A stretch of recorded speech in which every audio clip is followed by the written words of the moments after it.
And it was at this very moment our hero realized, Houston, we have a problem.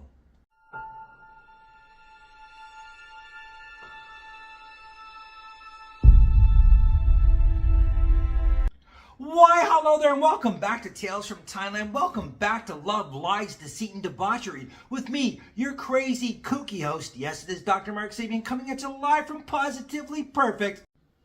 No, I'm not. I'm actually currently bound and gagged in a Bangkok brothel by a bunch of ladyboys. Against my will, of course. What's that? I don't look bound and gagged? Oh, help me. Welcome back to the Mike and Mooksie show. Listen, guys, I'm going to jump right in. I can't begin to explain to you just how crazy this whole love affair, this Thai tragedy truly is. I'm just going to flat out say it. Mike fell in love with this girl. He really did. And again, you have to remember, as I explained in episode 1, everybody was telling him what a fantastic unicorn he found. She truly was strikingly gorgeous, incredibly intelligent, kind, sweet, a unicorn. There's no other way to put it. And it wasn't just her friends telling Mike this. Again, we lived in this really cool compound where we had these bungalows around a swimming pool, and we did have some idiots live around us, but we pretty much tried to avoid them as much as possible. There was one guy named Scott, Australian guy, not a bad bloke, but he had this friend, and I can't even remember what the guy's name was. He was that much of a... I didn't even take the chance or the time, energy, whatever you want to call it, effort, to even learn his name. But he saw this girl one time because, of course, Mike brought her over, you know, and he's like, man, oh man, I know her from her old hotel, and he's all excited and going on, and sadly enough, he was lifting up his arms, which, Jesus.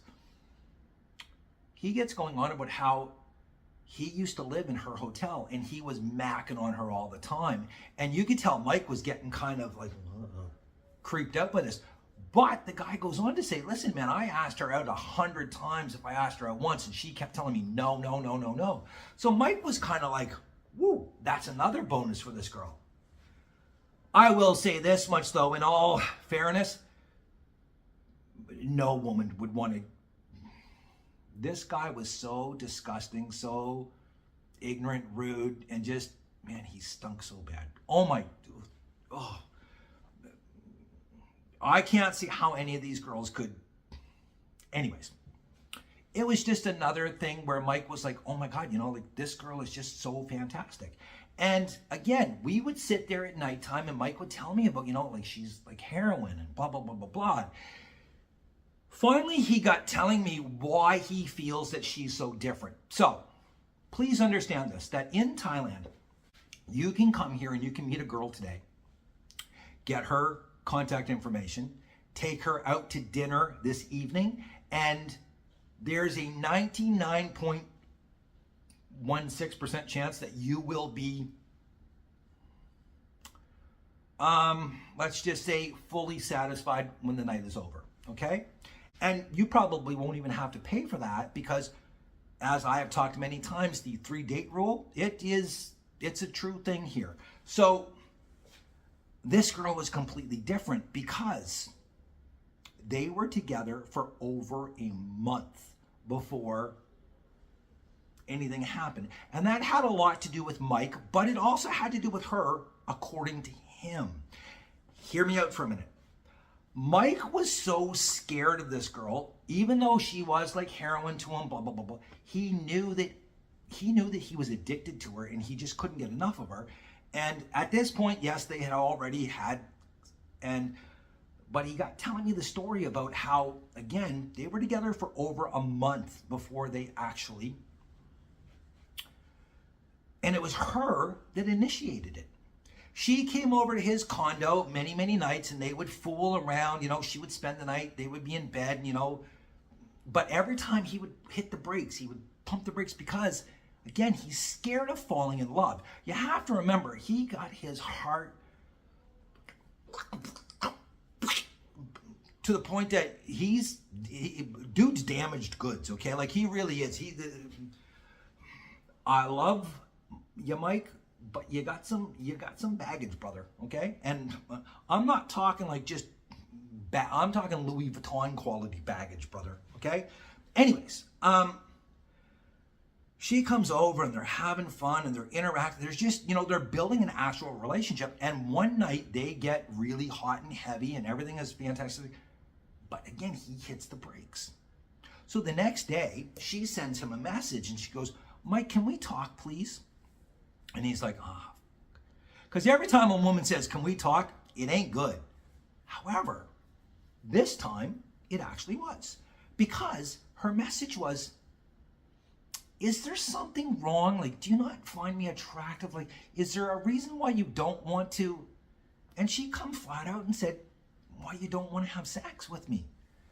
And he's like, could you please come over tonight and we'll talk about it? So he brought her over, they had a long discussion. Next thing you know,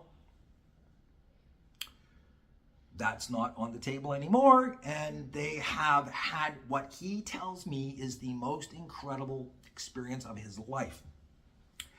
Now, he has listened to Sean, he's listened to Scott, and all of these guys talk about their conquest and how crazy these girls are.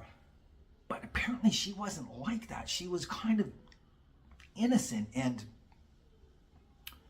it was to him, and I know this is going to sound really corny, and you know what, you can shut the video off now, but I'm going to say exactly what he told me.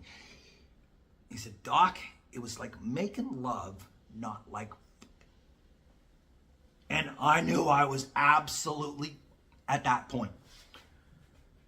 So, again, she becomes like heroin to him, where the sex is fantastic. And again, guys, I'm going to tell you something. Any guy that doesn't think that she's a solid 12, and again, I hate the whole scale, this girl is a 12.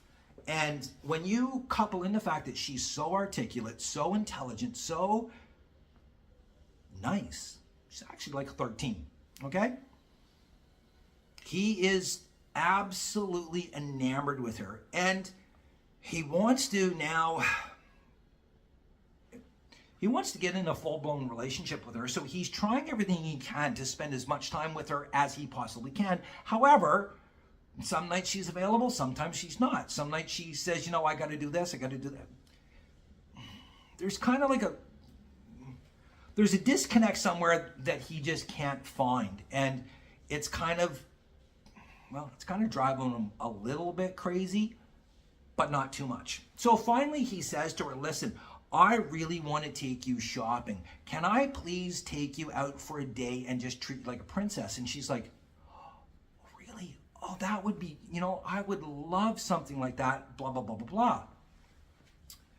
So she comes over to his room that night and they talk about it, and he says, listen, I would like to do this, I would like to do that for you.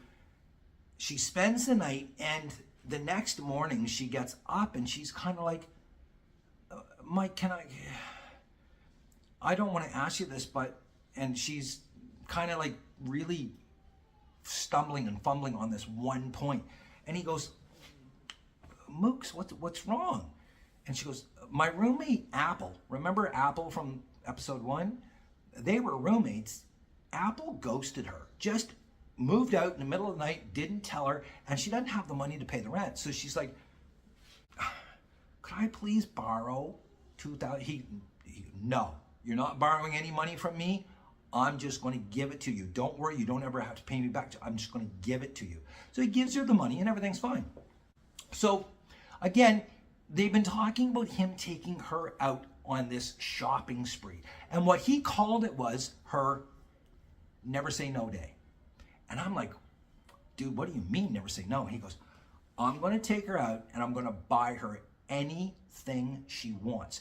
Because, Doc, I truly believe this girl is not going to fleece me. She's not going to want something crazy. I'm not going to tell her this, but what I'm going to do is I'm going to take her out shopping and I'm going to buy her anything she wants. And he does. He takes her out to Central Phuket Festival. Now, Central in Patong at the time was closed because this was back during the COVID days. And he took her shopping, bought her clothes, bought her this, bought her that, bought her sneakers, a bunch of different things. He spent about 8,000 baht on her, which honestly is not a lot of money. It's about 240 US dollars. And he said she was so excited and so happy. She bought a pair of sneakers, and she actually took pictures with her of the sneakers and sent them to her mom. And she's like, "Oh, Mom, look what I..." And they were not expensive sneakers, guys. They were like maybe $45, and she was just so excited. Now, while they were shopping, they ran into a couple of her friends. Obviously not Apple, because she would have... But they ran into a couple of her friends. And he thought, you know what would be really nice? He wanted to treat her to her favorite restaurant, which is MK. Now, myself, I can't stand MK, but she loves MK. And it's one of these self-cooking barbecue places where you go in and they do a hot pot thing. I'm not a big fan of hot pot. Says to her, listen, why don't you invite your friends? So he's now got these 3 incredibly beautiful girls. They're sitting there, they're having this meal. And it's only 2,000 baht. So at this point, he's 10,000 baht into the day, which again is only 300 US dollars. It's nothing. And he's like, man, this was the best $300 I've ever spent in my life because she was so happy. On the way home from Phuket to Patong, she's got her arms wrapped around him and she's just cuddling into him, and he feels indestructible at this point. And she whispers in his ear, because he already told her about how this was your day. I'm not going to say no to you. She goes, is it true that I can have anything I want today? And he's like, yep. So she says, could we please just stop at the gold store? You don't have to buy anything, but could we please stop? And he's like, yep. Now understand this, okay? This is the moment that Mike totally fell in love with her, because she already knows that anything she wants today, she's going to get. So she could have picked out the biggest bracelet, the most expensive necklace, but she didn't. She picked out a small little ring that was 5,000 baht, about 150 US dollars. So all told, for her princess never say no day, 15,000 baht. And again, he's like, man, this is the best money I've ever spent in my life. Now, you need to understand that him and I are talking, and he's telling me this story 2 days after they went and had this day, and he's just so happy. He's ecstatic. He's so happy. It's crazy. And I watched this man go from being quite possibly the happiest I've ever seen a human being to the emptiest, most defeated, crushed man I've ever seen, because guess what happened? Not one day after he took her out and treated her like an absolute princess, she ghosted him for 3 days. Not a text message, not a phone call, not a face, nothing for 3 full days. And I watched this poor guy sit over on his balcony, and he's back and forth. He's pacing. Just the guy is just absolutely destroyed.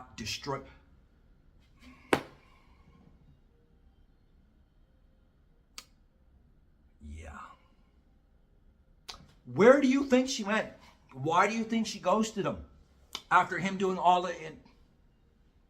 Comment down below. Tell me what you think. I'm going to tell you why in part 3. Until next time, guys, that's the Mike and Mooksie Show. I'll see you tomorrow.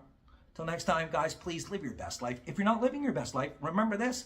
Mike was, then he wasn't, then he was, then he wasn't. Knows how poor Mike's doing right now. You will if you stick around. Till next time, guys, cheers.